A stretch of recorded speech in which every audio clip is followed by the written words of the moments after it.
नमस्कार, KP news 24/7 में आपका स्वागत है। मैं अश्विनी आपके साथ। आइए देखते हैं अब तक के मुख्य समाचार। डिस्ट्रिक्ट फॉरेस्ट अफसर डीएफओ वांती मुरुगेशन ने एक प्रेस मीट आयोजित कर होनीकेरी में चीते के आने से लोगों में डर के संबंध में बात की। भालकी में जेडीएस उम्मीदवार रौफ अली ने अपना नामांकन पत्र दाखिल किया। जेडीएस नेता मोहम्मद फेरोज खान और मोहम्मद नवाज खान भी रहे उपस्थित। हुमनाबाद विधानसभा क्षेत्र से बीजेपी के उम्मीदवार सिद्धू पाटिल ने आज अपना नामांकन किया दाखिल। मीडिया से की बात। कर्नाटका में चुनाव की गतिविधियां तेज। डीकेएस बनाम डीकेएस शिव कुमार के भाई सुरेश ने उसी निर्वाचन क्षेत्र से दाखिल किया नामांकन। जम्मू कश्मीर में बड़ा हादसा। पुंछ में सेना की गाड़ी में लगी भीषण आग।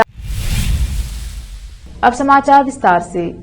आज बीदर के वन विभाग में डिस्ट्रिक्ट फॉरेस्ट अफसर डीएफओ वांती मुरुगेशन ने एक प्रेस मीट आयोजित कर कुछ दिनों से होनीकेरी में चीते के आने और स्थानीय लोगों में डर की परिस्थिति के संबंध में विस्तार से बात की। उन्होंने कहा कि कुछ दिनों से हलबरगा और खानापुर से होनीकेरी में चीते की दहशत है। साथ ही इस अवसर पर बीदर फॉरेस्ट अफसर महेंद्र मोरे ने भी इस संबंध में बात की। केपी न्यूज के कैमरामैन कृष्णा का कवरेज। नमस्कार। ನಮ್ಮ ಹೊನ್ನಿಕೆರೆ ಅರಣ್ಯ ಪ್ರದೇಶದಲ್ಲಿ ಈಗ ಒಂದು ಚಿರತೆ ಬಂದಿದೆ. ಇದು ಈಗ ಲಾಸ್ಟ್ 10 ಡೇಸಿಂದ ಹಲ್ಬರ್ಗಾ ಮತ್ತು ಖಾನಾಪುರ್ ಮತ್ತು ಈಗ ಹೊನ್ನಿಕೆರೆಗೆ ಬಂದಿದೆ. ಈಗ ಅಲ್ಲಿ ಎಲ್ಲ ಕ್ಯಾಟಲ್ ಕಿಲ್ ಕೂಡ ಮಾಡಿದೆ. ಈಗ ಖಾನಾಪುರ್ ಮತ್ತು ಹಲ್ಬರ್ಗಾ ಏರಿಯಾದಲ್ಲಿ 10 ಡೇಸ್ ಬ್ಯಾಕೆ ಕ್ಯಾಟಲ್ ಕಿಲ್ಸ್ ಎಲ್ಲ ಇತ್ತು ಮತ್ತು ಡಾಗ್ ಕಿಲ್ಸ್ ಕೂಡ ಕಂಡು ಬಂದಿದೆ. ಸೊ ಆವಾಗ ನಾವು ವಿ ಥಾಟ್ ಸಮ್ ಹೈನಾ ಇರಬೇಕು ಅಂತ ಆ ಥರ ಅಂದ್ಕೊಂಡಿದ್ವಿ. ಬಟ್ ಡೈರೆಕ್ಟ್ ಸೈಟಿಂಗ್ ಯಾವುದೂ ಆಗಲಿಲ್ಲ. ಬಿಕಾಸ್ ಈಗ ಸಪೋಸ್ ಈ ಅನಿಮಲ್ ಏನಿದೆಯೋ ಇದು ಈಗ ಇಂಜೋರ್ಡ್ ಅನಿಮಲ್ ಇದ್ದರೆ ಒಳಗಡೆ ಅದಕ್ಕೆ ಹಂಟ್ ಮಾಡೋಕ್ಕಾಗ್ತಾ ಇಲ್ಲ ಅಂದರೆ ಈಗ ಈ ಥರ ಊರು ಒಳಗೆ ಬಂದು ಇರುವ ನಾಯಿಗಳು ಮತ್ತು ಚಿಕ್ಕ ಮಕ್ಕಳು ಕೂಡ ಹೊರಗಡೆ ಇದ್ದರೆ ಅಟ್ಯಾಕ್ ಮಾಡೋದಕ್ಕೆ ಚಾನ್ಸಸ್ ಇದೆ. ಸೊ ಇದನ್ನೀಗ ನಾವು ಈ ಕಾನ್ಫ್ಲಿಕ್ಟನ್ನು ಅವಾಯ್ಡ್ ಮಾಡಬೇಕಾದ್ರೆ ಸ್ವಲ್ಪ ಈವ್ನಿಂಗ್ ಟೈಮಲ್ಲಿ ಜನರು ಹೊರಗೆ ಬರುವುದನ್ನು ನೈಟ್ ಟೈಮಲ್ಲಿ ಅವಾಯ್ಡ್ ಮಾಡಬೇಕು ಅಂತ ನಾನು ಜನರಲ್ಲಿ ಕೇಳ್ಕೊಳ್ತಾ ಇದ್ದೀನಿ. ಅನ್ನೆಸೆಸರಿಯಾಗಿ ಯಾರು ಕೂಡ ಪ್ಯಾನಿಕ್ ಆಗೋದು ಬೇಡ. ಬಿಕಾಸ್ ನಮ್ಮವರು ಅಲ್ಲೇ ಇದ್ದಾರೆ. ನಾವು ವಿಲೇಜ್ ಒಳಗೆ ಕೇಜ್ ಕೂಡ ಇಟ್ಟಿದ್ದೀವಿ ಈಗಾಗಲೇ. ಆ ಥರ ವಿಲೇಜ್ ಒಳಗೆ ಎಂಟ್ರಿ ಆದರೆ ಆ ಟ್ರ್ಯಾಪಲ್ಲಿ ಈಗಾಗಲೇ ಡಾಗ್ ಇಟ್ಟಿದ್ವಿ. ಸೊ ಅದರಲ್ಲಿ ಅದು ಟ್ರ್ಯಾಪ್ ಆಗುವ ಚಾನ್ಸಸ್ ಕೂಡ ಈಗ ಇದೆ. ಸೊ ಬಟ್ ಜನರು ಸ್ವಲ್ಪ ಅಲರ್ಟ್ ಆಗಿ ಇರಬೇಕು ಅಂತ ನಾನು I am asking people to cooperate. Mostly Telangana ಕಡೆಯಿಂದ ಬಂದಿರ್ಬೋದು. Because last year also by this time only the same ಅನಿಮಲೇ ಇರಬೇಕು ಅಂತ ಎಲ್ಲರೂ ಇದು ಮಾಡ್ತಿದ್ದಾರೆ. So this animal is 4 to 5. नमस्ते, मेरा नाम महेंद्र मौर्य, वलय अरण्य अधिकारी बीदर। अभी जो लेपर्ड के बारे में आप पूछ रहे हैं, वो लेपर्ड अभी होनीकेरी एरिया में प्रेजेंट 4 दिन पहले हमें कैमरा ट्रैप में मिला है वो, इसलिए उसका अवेयरनेस के बारे में हम अतिवाड़ जो होनीकेरी आजू बाजू के जो फॉरेस्ट के गांव है, हर गांव में हम ऑलरेडी डोंगुर मारना, लोगों को अवेयरनेस करने के लिए वो बैनर लगाना और हमारी स्टाफ जाके डेली सुबह और शाम में उनको लोगों को बुला के यहाँ पे लेपर्ड है, यहाँ पे कोई भी रात में 7 बजे के बाद सुअर उसको खाया लाइव उसका हेड सर मिला मुझे कल, देखे है उसको। ये लोग तो डरने की कोई ज़रूरत नहीं है। उसके लिए हम लेपर्ड केज बोल के रहता है चीता पकड़ने के लिए। उसका ऑलरेडी हम होनीकेरी फॉरेस्ट के बाजू में जो पट्टा लैंड प्राइवेट जगह होता है वो जगह में ऑलरेडी 2 दिन से बिठाए हैं। शायद हमारे हिसाब से 2 दिन में मिल जाएगा। मिला तो अच्छी बात है, इसके लिए अवेयरनेस करें। लोग डरने की कोई ज़रूरत नहीं है।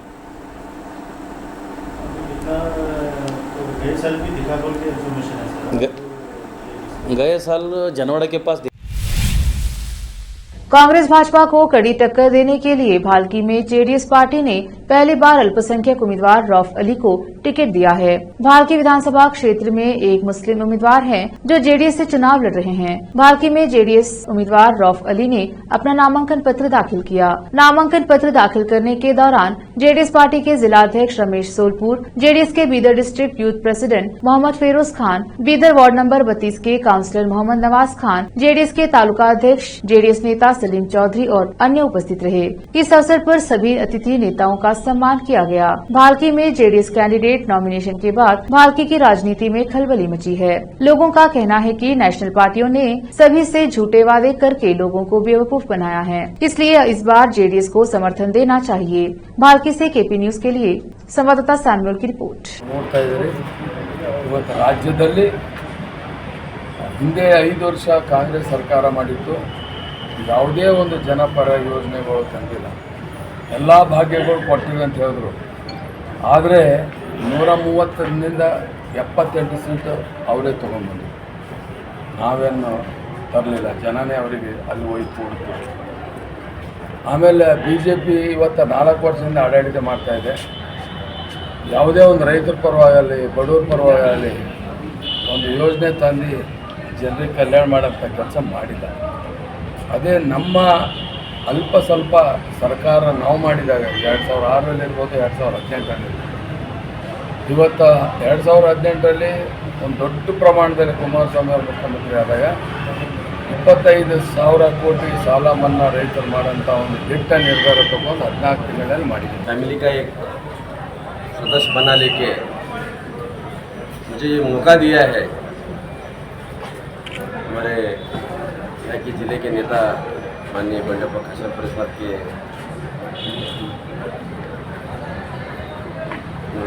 आशीर्वाद से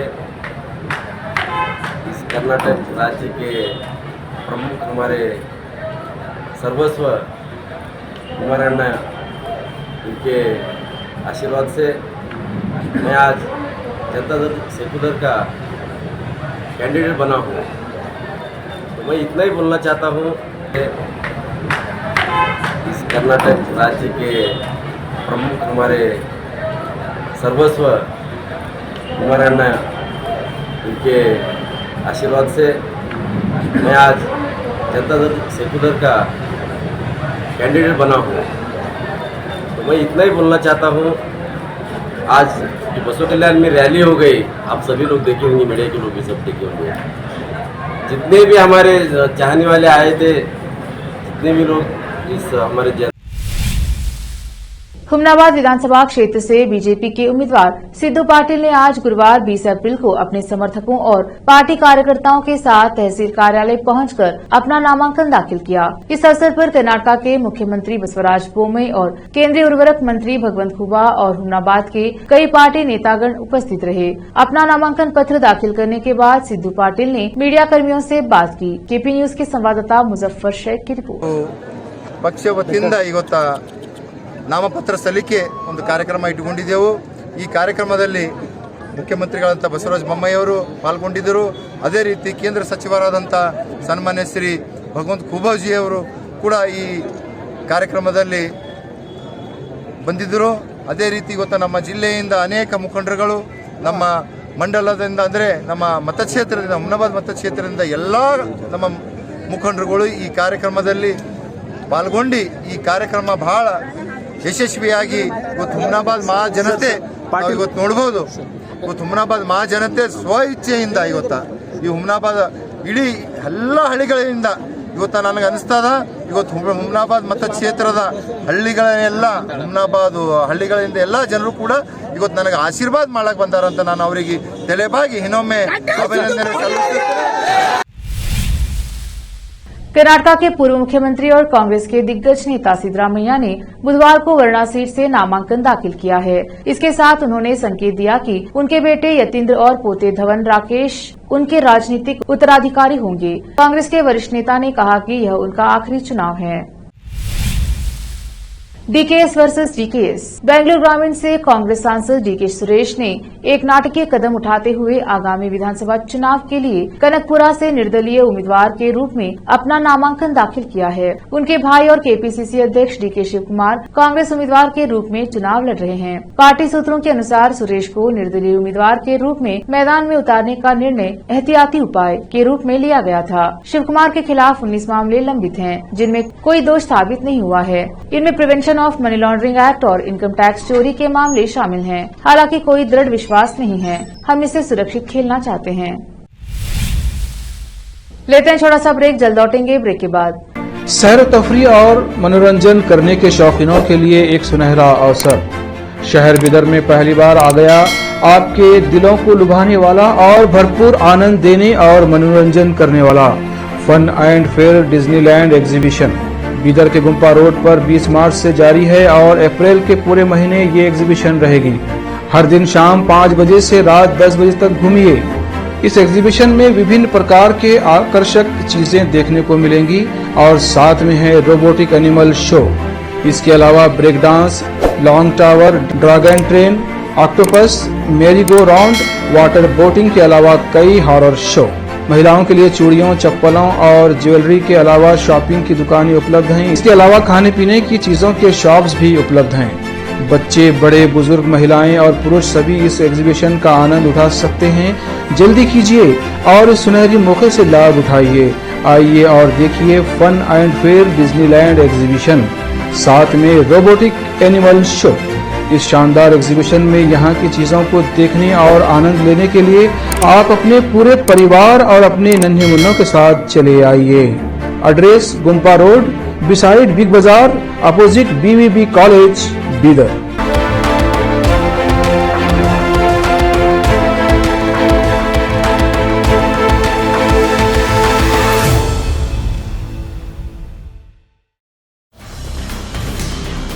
हिंदुस्तान के हर कोने में हम हैं मौजूद। 24 घंटे हालात पर गहरी नजर, खबरों से जुड़े चुपते सवालात, और आपको दिखाता है धार्मिक, सामाजिक, राजनीतिक, लोकल और इंटरनेशनल न्यूज की सबसे बेहतर कवरेज, जो आपको रखती है हर पल बाखबर। देश और दुनिया भर की खबर के लिए देखते रहें KP News 24/7। ब्रेक के बाद स्वागत है आपका। देखते हैं आगे के समाचार। एक और जहां नेता नामांकन दाखिल करने से पहले शुभ मुहूर्त देखते हैं और पूजा अर्चना करते हैं, वहीं कांग्रेस नेता सतीश जारकिहोली ने आगामी विधानसभा चुनाव के लिए पूरी योजना बनाकर राहुकाल के दौरान गुरुवार को अपना नामांकन दाखिल किया। मालूम हो कि जारकिहोली बेलगावी जिले के यमकनमरडी विधानसभा क्षेत्र से लड़ रहे हैं। मतदान 10 मई को होगा। बताया जाता है कि पंचांग के अनुसार 20 अप्रैल को दोपहर 1:49 से 3:22 के बीच राहुकाल था। सतीश ने दोपहर 3 बजे से कुछ मिनट पहले हुकेरी में तहसीलदार के कार्यालय में अपना नामांकन दाखिल किया। उन्होंने कहा कि यह मेरा चौथा विधानसभा चुनाव है। इस बार भी मैंने 5 लोगों के साथ नामांकन दाखिल किया है। चुनाव में 20 दिन बचे हैं और मैं अपने समर्थकों और पार्टी कार्यकर्ताओं से जमीन पर काम करने और मेरे साथ चलने का अनुरोध करूंगा। मैंने पिछले चुनाव के लिए भी राहुकाल के दौरान नामांकन पत्र जमा किया था। मालूम हो कि सतीश 3 बार के विधायक हैं। इस महीने की शुरुआत में सतीश ने कहा था कि वह अपने चुनाव अभियान की शुरुआत एक कब्रिस्तान से करेंगे। वह अंधविश्वास विरोधी संगठन मानव बंधुत्व वेदिके के संस्थापक हैं और अंधविश्वासों और प्रथाओं पर खुलकर बात करते हैं। सतीश पहले भी अंधविश्वास को दूर करने के लिए शमशान भूमि पर सो चुके हैं। राष्ट्रवादी कांग्रेस पार्टी एनसीपी नेता अजित पवार ने कहा है कि वो मरते दम तक एनसीपी में रहेंगे। हालांकि इस दावे के बाद भी उनके बीजेपी के साथ जाने की चर्चा रुक नहीं रही है। अजित पवार के निवास देवगिरी पर जयंत पाटिल, छगन भुजबल, सुनील तटकरे और अनिल देशमुख जैसे पार्टी के बड़े नेताओं ने जाकर उनसे मुलाकात की। सूत्रों के अनुसार इन नेताओं को शरद पवार ने अजित पवार का मन टटोलने के लिए भेजा था। साथ ही ये हिदायत देने के लिए भी कहा था कि बीजेपी के साथ जाने का कदम उनके लिए राजनीतिक रूप से आत्मघाती बन सकता है। जम्मू कश्मीर में सेना के 4 जवानों की एक भीषण हादसे में दर्दनाक मौत हो गई। मिली जानकारी के अनुसार हादसा जम्मू कश्मीर के पुंछ जिले में हुआ, जहां गुरुवार दोपहर बाद सेना के एक वाहन में आग लग गई। इस हादसे में सेना के 4 जवानों की मौत हो गई। हादसे की सूचना मिलते ही घटनास्थल पर रेस्क्यू ऑपरेशन शुरू कर दिया गया। स्थानीय पुलिस के साथ साथ सेना के जवान और वरीय अधिकारी भी मौके पर पहुंच गए। सेना के वाहन में आग कैसे लगी, इसकी जानकारी अभी सामने नहीं आई है। हादसे पर विस्तृत जानकारी का इंतजार है। फिलहाल राहत और बचाव कार्य शुरू कर दिया गया है। मिली जानकारी के मुताबिक यह हादसा पुंछ जम्मू नेशनल हाईवे पर हुआ, जहां सेना के एक वाहन में भीषण आग लग गई। इस हादसे में अभी तक सेना के 4 जवानों के शहीद होने की खबर सामने आई है।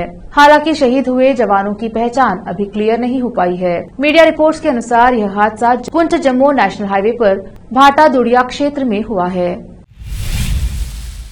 प्रधानमंत्री मोदी ने 20 अप्रैल को कहा कि अमृतकाल में भारत के पास अपने भविष्य के लिए विशाल लक्ष्य भी है, विश्व कल्याण के लिए नए संकल्प भी हैं। भारत ने आज अनेक विषयों पर विश्व में नई पहल की है। दुनिया में अलग अलग देशों में शांति मिशन हो या फिर तुर्की के भूकंप जैसी आपदा हो, भारत अपना पूरा सामर्थ्य लगाकर हर संकट के समय मानवता के साथ खड़ा होता है, मम भाव से खड़ा होता है। प्रधानमंत्री मोदी की विदेश नीति को अगर आप गौर से देखें तो पाएंगे कि वसुधैव कुटुंबकम का ये सिद्धांत ही आचरण के मूल में है, जिस कारण सहायता करते समय भारत शत्रु और मित्र में भेद नहीं करता और न ही वैश्विक समीकरण भारत की सोच को प्रभावित करते हैं। लेते हैं छोटा सा ब्रेक, जल्द लौटेंगे ब्रेक के बाद।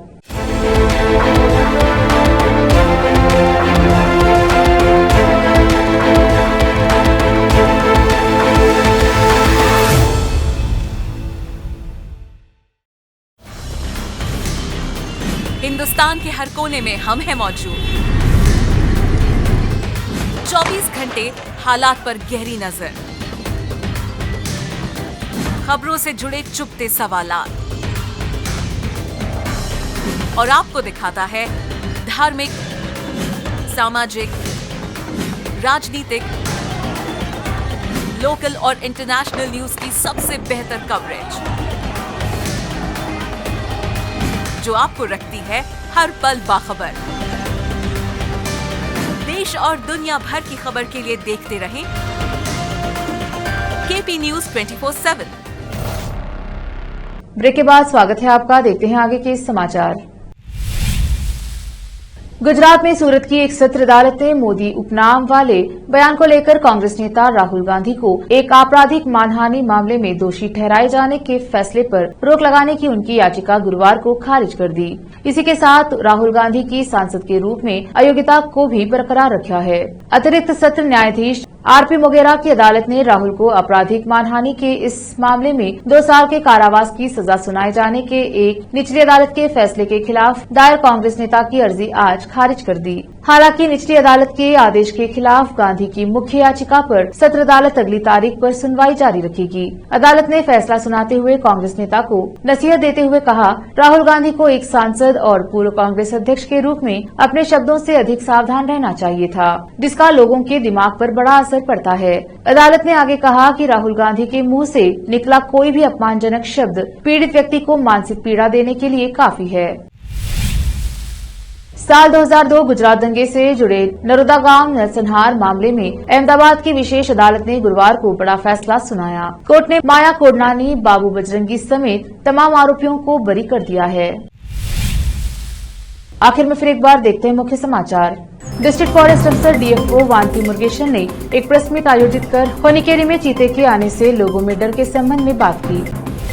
भालकी में जेडीएस उम्मीदवार रौफ अली ने अपना नामांकन पत्र दाखिल किया। जेडीएस नेता मोहम्मद फिरोज खान और मोहम्मद नवाज खान भी रहे उपस्थित। हुमनाबाद विधानसभा क्षेत्र से बीजेपी के उम्मीदवार सिद्धू पाटिल ने आज अपना नामांकन किया दाखिल, मीडिया से की बात। कर्नाटका में चुनाव की गतिविधियां तेज। डीकेएस बनाम डीकेएस शिव कुमार के भाई सुरेश ने उसी निर्वाचन क्षेत्र से दाखिल किया नामांकन। जम्मू कश्मीर में बड़ा हादसा, पुंछ में सेना की गाड़ी में लगी भीषण आग, 4 जवान हुए शहीद।